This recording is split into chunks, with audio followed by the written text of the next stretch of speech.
This is the FM Gold channel of All India Radio. In the program News Analysis, now we bring you a discussion on current political scenario in Maldives.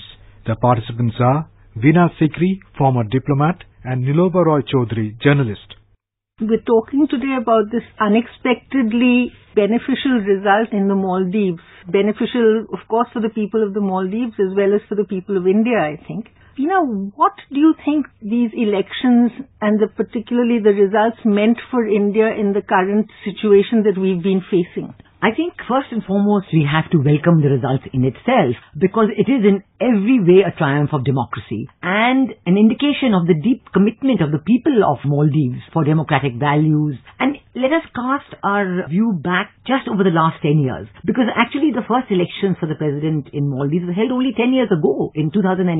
Till then, Ayub had been there for 30 years as dictator, and in the very first democratic multi-party elections, we know that President Nasheed won, and that was again, it showed that, despite a person being there for 30 years, how much the people of Maldives are committed to this result. And President Nasheed was there for 4 years, and in 2012, there was this police demonstration and so on, and he said it was a coup. Anyway, he resigned. And in the 2013 elections, again he was leading against Abdullah Yameen, the president who was there till the election results came out. And when former President Nasheed was leading, Supreme Court annulled the election, they were trying to forge alliances, groups came together, there was a fresh vote which was postponed twice, and then President Abdullah Yameen was elected. But we do know that in the last 5 years in Maldives, it has been a very difficult time. I'm not even talking from the point of view of India right now. I'm talking from the point of view of Maldives and the people of Maldives. Because that there have been, first President Nasheed was jailed, he was charged for all kinds of sedition, treason, and then terrorism charge was put on him. And then we saw that even early this year,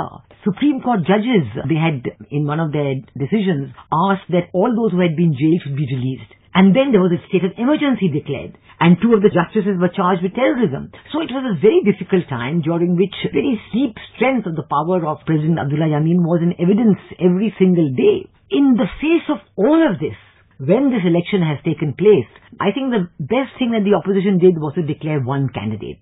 Former President Nasheed said he would not be there. So then the current president-elect, Ibrahim Mohammed Solih, was the single candidate. And there was a huge turnout, almost 90%. As we know in most democratic situations, the strong turnout is an anti-establishment vote. But still nobody would have believed it because there was such a strength of power. There was all talk of rigging. There were foreign observers were not allowed. Very few media was allowed to cover the elections. So it was in all ways a very difficult situation. Just hold that thought a minute. The point is that here is a man who's been almost an untrammeled dictator certainly for the last 2 years and maybe beyond. He had all of the levers of power in his hands. So it is something actually quite incredible. I mean, he had jailed the opposition leaders. Nasheed was not even allowed to contest. All of this was happening. It is actually quite incredible that you could have a result of this kind. So it's sort of reminiscent in certain ways, maybe of 1977. So what a result of this kind actually means? Does that mean that democracy is really thriving in this part of the world? I think democratic feelings of the people are definitely thriving. They have shown that they will exert their democratic rights at every opportunity. Since nobody was expecting that there would be this kind of a vote, especially in the face of such extreme and supreme power, that they would have taken it for granted that President Abdullah Yameen is coming back. But then to have this by 90% voting out and more than 58% for President-elect Solih and also only 41% for.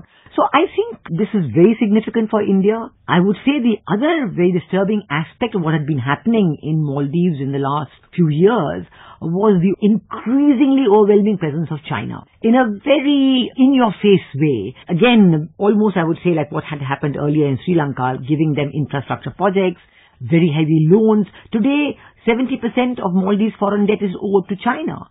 So you can imagine how difficult it is for that economy. And things like this friendship bridge that has been built from the airport to Malé. And it has been said by some of the opposition leaders, including President Nasheed, that the original cost was $77 million. It went up to $300 million. So you can imagine there's going to be such a hue and cry about it. The very much strengthened presence of China in the southern atolls trying to get control of them. This 1.5-degree channel, which is a very, very sensitive channel, crucial for India's security, and China wanting to take control of it so they could have unimpeded access for their submarines to the Indian Ocean. So these were very serious security issues for India. And so I think certainly we would have seen from the reaction yesterday, Prime Minister Modi has already had a telephonic congratulatory chat with President-elect Solé, and also talked about continuing strengthening the bilateral friendship and relationship. A statement by the Ministry of External Affairs on the results of the elections. So it is a matter of great happy surprise, I would say, for India. And relief, I would think, for India hugely. I think that it's a matter of happy surprise because this reinforcement by the people that they will not stand for dictatorship anymore. That gives great strength to a democratic country like India, where the voice of the people is heard everywhere and always. So when you find other countries, neighboring countries, important, very, very security and stability-wise, very critical neighbors like Maldives, also reinforcing this feeling that democratic values will trump everything else, then certainly we do feel that this is a very, very positive sign for India and the neighborhood. In fact, India was first off the block yesterday. Even when the results hadn't been formally declared, the Foreign Ministry got off this congratulatory letter. There's also a lesson in this, perhaps, that however much money a big power might throw in, and clearly China was bringing out the big bucks big time to try and get Yami within their camp, and he had completely surrendered to the detriment of India. The fact that so much money being thrown their way did not deter. Whatever it is, it's barely 400,000 people. So it's tiny when you think about it. But they came out against a country like China pretty much, because Yamin's been so closely identified. I think that China's way of doing these things in neighboring countries, I've certainly seen them in action in many neighboring countries of India, and they really don't bother about the people of that country. Theirs is entirely a G2G approach. You go straight to the government, you identify the key persons, you deal with that key person, and that's it. And then you expect in return you'll get everything. Every door will be open for you. Now, I think that as against this, a very strong people-to-people approach. If you want democracy, you have to go to the people and convince them. So in that sense, I would say even India's very restrained response to what was happening in Maldives has been, in hindsight, good. It has been a good response. It has been a measured response, and it has shown the results now. Because I think the people of Maldives would have realized that although India has such strong interests at stake, security interests, maritime border interests, so many, but still they have behaved in a very restrained fashion. And they have not done anything that will annoy the people of Maldives or even put in a situation which could be later on construed as non-democratic. So I think in this way, India's restrained response has yielded the dividend in terms of the people of Maldives saying, yes, we don't want this kind of overwhelming presence of one country, which may be good for their security interests, but not for ours. And after all, Maldives' identification with South Asia is very strong. It's very real. It's very strong. And they know that this is their bread and butter. People of Maldives, they have a very close interaction with the people of India. They come for studying, they come to get their goods, their medical treatment, for travel. So it's a constant. Bangalore, Thiruvananthapuram, so many of these towns and cities have many, many people from Maldives living there for a very long time. So I think from all this point of view, I really do see now a new opening in the relationship. Certainly, as you say, the results will be formally declared only next week, and the swearing in will only be sometime in November 17th. Because President Yamin's term only finishes, I think, on the 17th of November or thereabouts. So obviously it will take some time. Are you apprehensive at all that despite President Yamin having accepted the result and saying that he's going to give up power, are there any sort of chances that he might try and do a dirty in this interim period? Because it's over 6 weeks that he has for this transition to take place. Is that a possibility?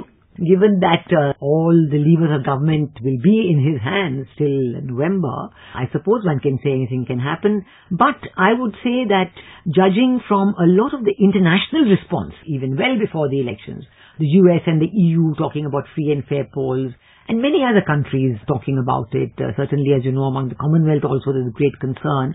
So all this would have certainly alerted President Yamin to the international feelings. And then yesterday, following upon India, Sri Lanka has also spoken to the new president-elect, and USA has also made a very positive statement. So I think this will also build up now, the response by many other international partners. And all of this will be strongly indicative of the fact that having now accepted the results, and with a formal declaration of results next week, I think there should be a smooth handing over. Given the fact that Yameen was holding on to power and had consolidated it to include the armed forces and so on, and he kept trying to legitimize himself all of this while, the fact that the votes were so overwhelmingly against him, I think the armed forces also would be wary of now supporting him in what would be a patently illegal act. Yes, because again, even the army or the police or other instruments of power in any country, they ultimately have to take into account the views of the people. So when you've had these numbers being declared in such a large way, I don't think at this time that anybody could now go in and would want to go in and try to change this, because it would lead to a great deal of turmoil in the island and a great deal of dissatisfaction among the people. It seems everything is quiet, the people are out in the streets celebrating, but other than that, there's a great deal of calm and quiet. So all these are good signs, and one hopes that it continues in this way and there's a very smooth handing over to the new president. This also has fairly significant implications for India's maritime policy and the strategic security aspects you mentioned. The fact that this part of the Indian Ocean is something that is so vital for our sea lanes. The fact that the Maldives, percentage-wise, has perhaps sent more people to the ISIS and these terrorist groups. Would that now be something that would lessen, do you think? Because you've had the Pakistani army chief visiting the Maldives recently. Things that have never happened before have happened. What does that bode for bilateral relations and for India? Visited Maldives several times. I do see that among the people there, and certainly among my women's group members, who are very dynamic, very active, because the women are very strong there. They're really holding up the economy. They're hardworking. They do very well. Their major concern among the people, drugs and radicalization. These were always major concerns among, as I said, particularly among the women's group. Many women-led NGOs who worked on these issues, trying to see how you can lessen the impact of the forces of radicalization coming in. And certainly in that sense, I think the strong presence of Pakistan, they were leading to a position which was becoming not tenable or acceptable to the people. And I think this vote reflects that as well. Because in the last 5 years under President Yameen, obviously all this had stepped up in a huge way. As you said, the Chief of Army Staff of Pakistan had been there and many other contacts with Saudi Arabia and so on. So obviously people observing this have voted to show that they were not too satisfied with it. So they do want economic prosperity, they do want stability, and they do want a democratic lifestyle. So I think all this is an indication of that. For example, in Maldives, the dynamic media they have there, a lot of it run by women, online media, because, the island is very difficult to have print media but electronic and online, very dynamic. And very good programs and talking about gender empowerment and environmental issues, climate change, mitigation and adaptation strategy. Very interesting. So I think all these aspects have come out in the vote for President-elect Solih. Truly, it's one of those most inspirational votes that we've had in quite some time, not just in the neighborhood, but worldwide. The fact that a tiny little country, it's essentially the will of the people that's prevailed and completely over a man who thought that he knew it all and he was doing what was good for the country. I believe Prime Minister Modi is now likely to be visiting also by the end of the year, perhaps for the swearing-in ceremony of President Solih. Well, certainly, because Maldives is the only one among India's neighboring countries that Prime Minister Modi has not visited in the last 4+ years. And last time when he had been to Seychelles and Mauritius and so on, there was talk of Maldives being part of that, but it didn't happen because of the very difficult situation there. So I think now, at the swearing-in or soon thereafter, whatever is convenient, I think certainly our Prime Minister would be looking for a good visit to Maldives. I won't necessarily call it a foreign policy triumph of India, but the way India underplayed its hand and just stayed quietly observing what was happening while not being too overt, it has been, as you rightly said, paid very rich dividends. Very rich dividends. And also India has, while being restrained in its own direct response, I think India also was very good about crafting an international support for what was going on, telling people what is going on, all our big partners, in that way making them aware of the sensitivities of what is happening in Maldives and its direct implication for global security and maritime security of the Indian Ocean as well. Thank you so much, Ambassador Sikri. Thank you. You were listening to a discussion on current political scenario in Maldives.